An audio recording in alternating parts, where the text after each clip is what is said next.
পঞ্চগড় জেলার বোদা উপজেলার পৌরসভার মকসেদা সমীর হাফিজিয়া মাদ্রাসার হেফজ ও নাজেরা শাখার ছাত্রদের অভিভাবকদের নিয়ে অনুষ্ঠিত হলো এক গুরুত্বপূর্ণ অভিভাবক সমাবেশ।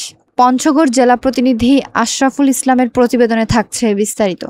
বৃহস্পতিবার রাতে মাদ্রাসার হলরুমে এ সমাবেশের আয়োজন করা হয়।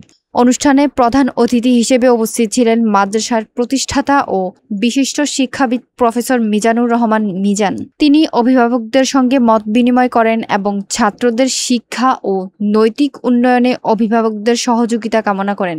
এ সময় আলোচনায় উঠে আসে মাদ্রাসার শিক্ষা কার্যক্রম, পরীক্ষার ফলাফল এবং ভবিষ্যৎ পরিকল্পনা। অভিভাবকরা মতামত ও পরামর্শ প্রদান করেন এবং মাদ্রাসার উন্নয়নে একযোগে কাজ করার অঙ্গীকার ব্যক্ত করেন। প্রফেসর মিজানুর রহমান মিজান বলেন, নিয়মিত অভিভাবক সমাবেশ হলে অভিভাবক ও শিক্ষকদের মধ্যে যোগাযোগ বাড়বে। মহান রব্বুল আলামিন আমাদের সৃষ্টি করেছেন উদ্দেশ্যটা কি ছিল? আমরা মানুষ, আমরা যে পৃথিবী এসেছি কি উদ্দেশ্যে আল্লাহ আমাদের সৃষ্টি করেছেন?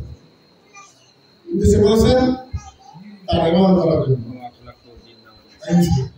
জিন এবং ইনসান এই মানুষের কি করবে? ইবাদত করবে, আল্লাহর ইবাদত করবে। জিন জাতি ছিল আগে, তাদের বিতাড়িত হয়ে গেছে। জিন জাতি আল্লাহর নাফরমানি করেছে, তারা বিতাড়িত হয়ে গেছে।